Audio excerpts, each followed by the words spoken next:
Hi, welcome to Undead Yarn. This is episode 67. My name is Heidi. You can find me as Knitty Girl in Ravelry and Undead Heidi everywhere else, except for YouTube. But YouTube, if you're looking for me on YouTube, you can just find me under Undead Yarn. Well, I'm going to try to get through this. I have somewhere to go in a little bit, so I wanted to do a quick podcast since I haven't had a chance to in a couple of weeks. You can see my eyes finally cleared up, so you don't have to stare at the zombie eyeball. Anyway, let me go ahead and start right away on what I'm working on. I started my socks for the Spotlight knit along for Into the Wool. As you guys know, I'm going to be vending there, and I'm trying to get some points for my team. It's just Team Tunis. I'm not sure if that's how you say it, but anyway, this is Night Owl Fibers. You can see I put in for my Afterthought heel. Knitting them on size 1s, and they are in my kitchen counter crafter bag, which also has other projects in it. This bag is one of my favorites because I can put more than one project in it. So that's the first one. Another one I started that I haven't worked on for maybe a week. I started the Wendy Sky shawl. If you guys remember, I had bought the Wendy Sky yarn from Savvy Skeins, and here I have started it. So I'm using the Wendy Sky yarn from Savvy Skeins, which is this one, and then I pulled out a pink gradient that I dyed that I've never used yet, and that was on a little experiment thing I was doing with a sock knitting machine. So that's as far as I've gotten. I stopped when I got to the part where I had to think. I'm gonna have to check out that it's a pattern, a little flower pattern, and Wendy Sky Shawl is by Debbie Reese, who is part of the Periscoping Sisters, and if you guys have not watched their podcast, you should. They're really funny. It's two sisters, and I find them interesting because one is an engineer and the other one is a physical therapist. And as you guys know, I'm a speech therapist, and I do work with a lot of physical therapists. So I find what they talk about to be interesting. And, of course, they're hilarious. The other thing I'm working on is Drea's shawl. And I don't think I had started working on this last time. But this is a wonderful, easy knit, and it's coming out gorgeous. I'm using 2 yarns for this, just like the Wendy Sky, which is funny because I don't normally knit 2-color shawls, but I'm using, this is called My Mother Had Me Tested. This is by 2F by Hand, and I got this at the DFW Fiber Fest. And then the other color I'm using is, it's called Rumpelstiltskin, and it's by Lost City Knits. And you know, she is a fabulous dyer and designer. I really love the look of her new book, and I'm dying to get it. This is Rumpelstiltskin, and this is actually one of my favorite golds. I just love this. After I knit with it on this shawl, I may have to look for it again next time I see her, which I think she's going to be at Houston Fiber Fest. So, and that's in my Diana Couture bag, which I also bought at DFW Fiber Fest, and I really like it. It's got the hole in the middle, and then there's room for 2 skeins. I guess she doesn't sell unless you custom ask for them, she doesn't sell the separation anymore, but they still fit in there perfectly, and then I just pull them through here, and there's a little bit of tangling, but not much. It's very easy to untangle it while I'm knitting it. And I forgot to write down who made the Drea shawl, but Spicy Homemaker has also knit it, and she's another podcast I wanted to mention. She's hilarious, she's really cute and funny, and she's really great at getting the podcasting community together. Uh-oh.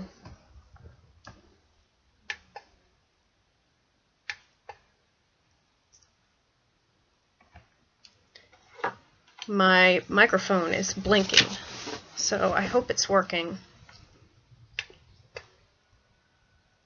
I'm not sure why it's blinking, but I guess if this podcast doesn't record, I'll be doing another one later. Okay, and so I do have one, actually have a finished object. I finished my Brazen Stitchery socks. Oh, and you can see how nice and sparkly they are in this light. This looks great. These are DK white socks. I started off using a pattern, but I really didn't use one. I just needed to know how many stitches to cast on. 48 stitches, and I did 2x2 rib, and then I just did heel flap and plain sock, plain the rest of the way, plain stockinette. And this is out of her DK base. I don't remember what it's called, but I believe the colorway is Saturdays in the Park with George. And I love them. I can't wait to wear them. I wanted to wear them right away, then I realized I needed to show them on the podcast first. And since we're on, before I forget about enabling, I think this is the only thing I have new this week, is my Bags by Awesome Granny. Whoops, got a piece of yarn on there. My Bags by Awesome Granny. I've been wanting this fabric, and I think if you guys have been watching a long time, you know that I've actually bought some of it, and I never made a bag. This is a medium-sized bag. It's a really nice size. She sent a huge stitch marker. I'm not sure, or a pattern minder, or whatever you want to call it. I'm not sure what I would use that stitch marker for, because it's huge. I guess if I'm knitting something on big needles, but I don't really do that very much. Anyway, here's her card. I'm sure you guys have all heard of her. And it's a beautiful bag. The inside is fun. It's a story, I guess.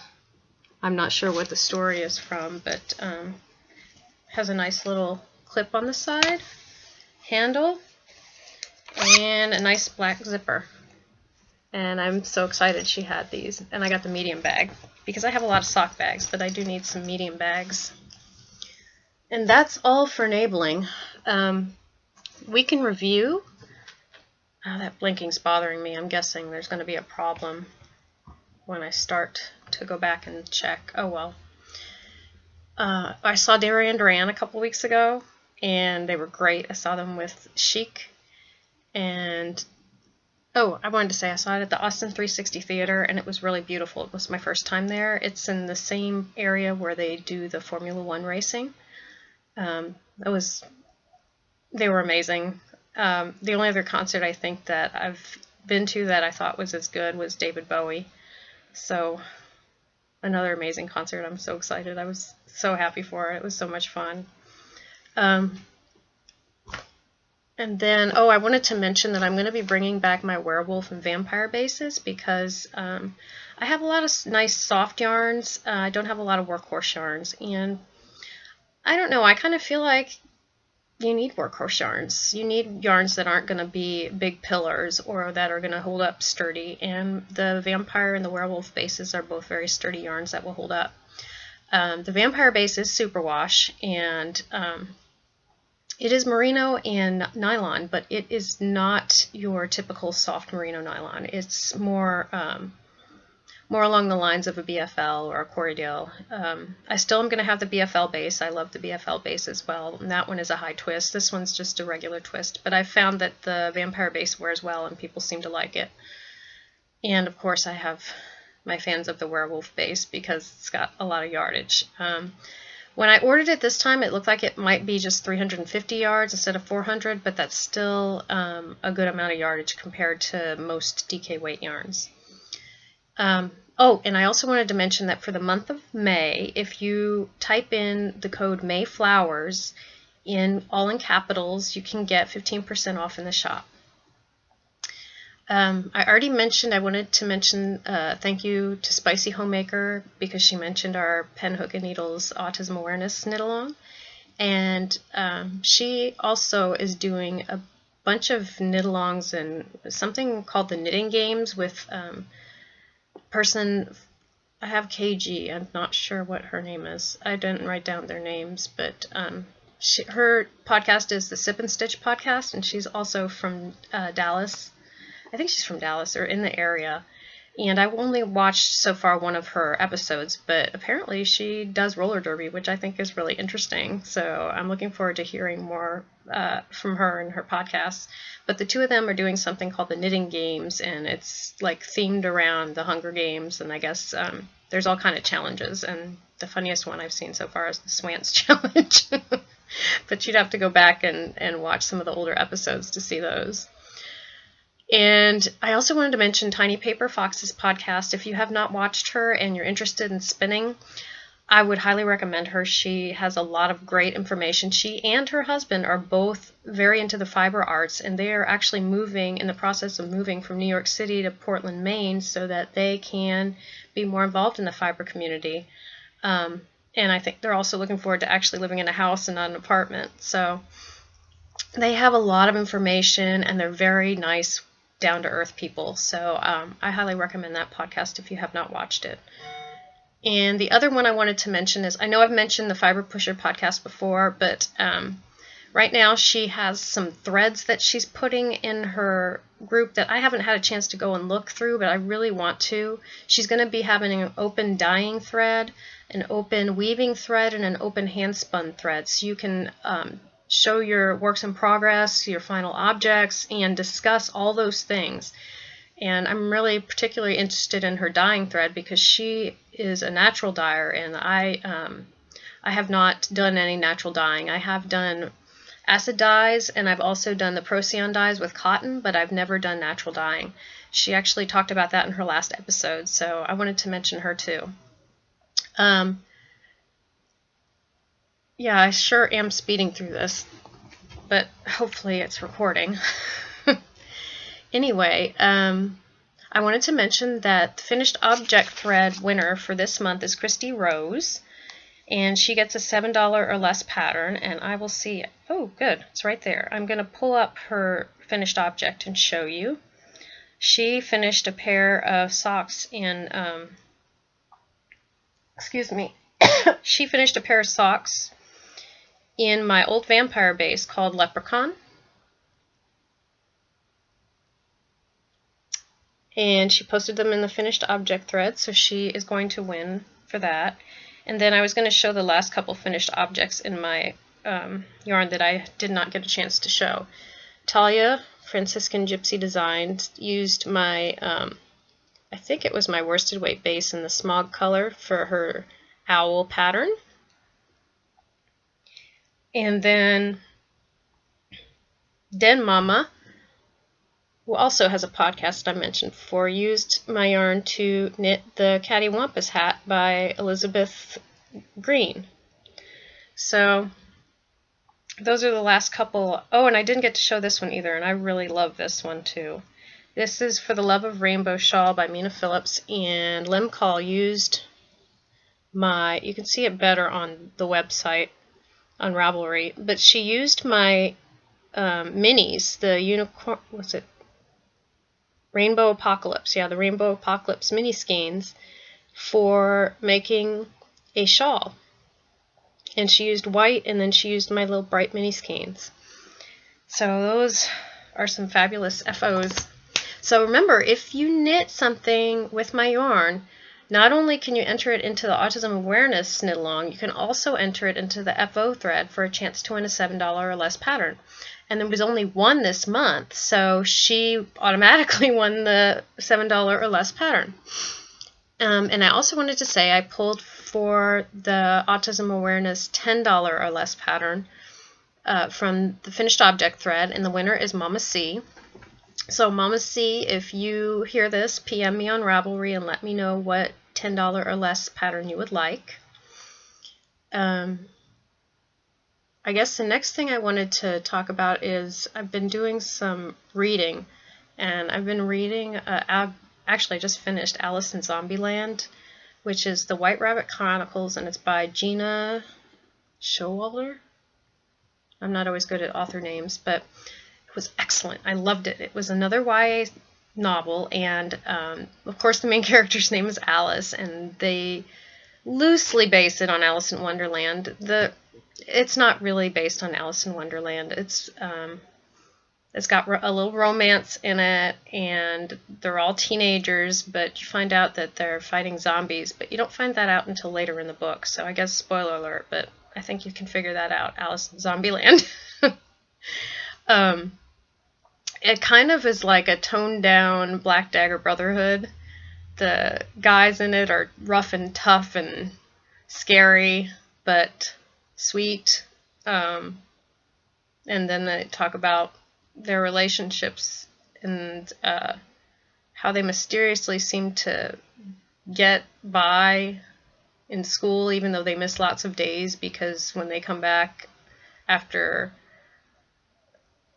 being out for a while, they're usually covered in bruises.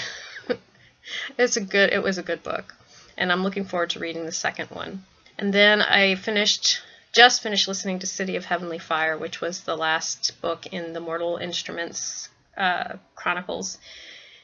And I'm sad they're done, but I guess I've heard that the next couple of series that she has are really good too. I've been listening to or watching a book.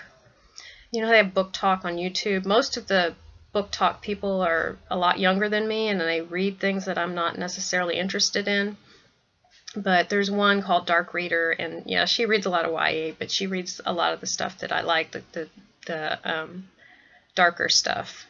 So I've been watching her, and she is really enthralled with the Lady Midnight book that just came out by Cassandra Clare, so I may be trying that one out.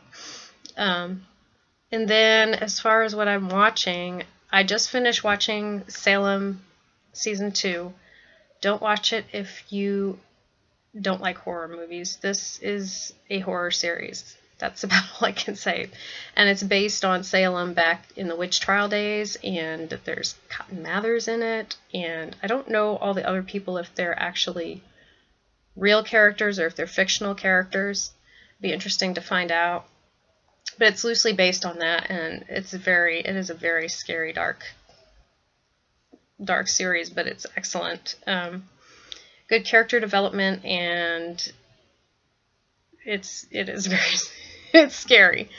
And I finished season 4 of Switched at Birth, which is that show I was telling you guys about that I really enjoy. That is, it's a series about coming of age. I guess it's a coming of age series, and some of the teenagers are hearing impaired, and so there's a lot of signing, and it's interesting because they talk about the deaf community versus the hearing community, and also talk about how they integrate. So I really enjoy it, but on top of it, it's also one of those teenage dramas, so I think it's fun. And I finished Bitten Season 2. If you like Bitten Season 1, I would recommend Bitten Season 2. They're based on the books by Kelly Armstrong, and it's about werewolves. And this season has kind of this cult, and it takes a while for you to figure out what's going on exactly, but it's very interesting because people get intertwined. They try to get everybody to agree and do one thing, and it's not appropriate, and so there's war between these two factions. And then I've been going back and listening to X-Files Season 1, which is so corny. The acting isn't that great in Season 1, and the topics are, they're not as much fun, but I do kind of want to go through the whole thing again, because I've never actually watched the last few seasons, but I want to go back through the other seasons, because I didn't watch it from the beginning. I can't remember when I started watching it, probably when it started to get big, and then the last couple of seasons I just stopped watching it because I guess I wasn't as into it anymore. But since they have the new X-Files out, I kind of want to catch up on this first. And that's probably going to take me a while, but that's okay. We've got Netflix. I'm sure it'll be on Netflix. And I'm still watching Lost Girl Season 4, and I'm really enjoying it. I don't know. I think it might be the last season. I hope not, but it might be. She finds out who her father is in this series. The main character, Bo, did not know who her father was, and she finds out who he is. And then there's a lot of drama surrounding that, and that's where I am with that one. And then with my husband, we watched Making a Murderer, which at the end of it, I was just like, really? that's very sad. On one hand, you know that the person that's been in jail, he's not like your 100% wonderful citizen, but he's not a murderer. So it's very sad, the whole thing. You'd have to watch it to. It's a documentary about what happened to a man who was accused of murder and got out of jail, and then what happens to him after that and his family, and it's very sad. It was pretty good though. And then Prison Break, I'm watching Prison Break, and that I'm actually kind of getting drawn into it. I didn't know how much I was going to like it, but it's about a man who is imprisoned wrongly because there are people who want to accuse him of something he didn't do in order to get somebody who's important to them off the hook. And his brother gets involved, and his brother is very smart and has a lot of background in actually his brother was involved in the architectural design of the prison, and he gets himself thrown into prison, and the whole story is about how they're trying to break out of prison based on the fact that his brother has all this knowledge. It's really intriguing and interesting. So I guess that's where I'm going to stop right now, and hopefully I got everything recorded despite the flashing light on my sound. So we shall see. So with that, I'm going to say get busy knitting or get busy dying.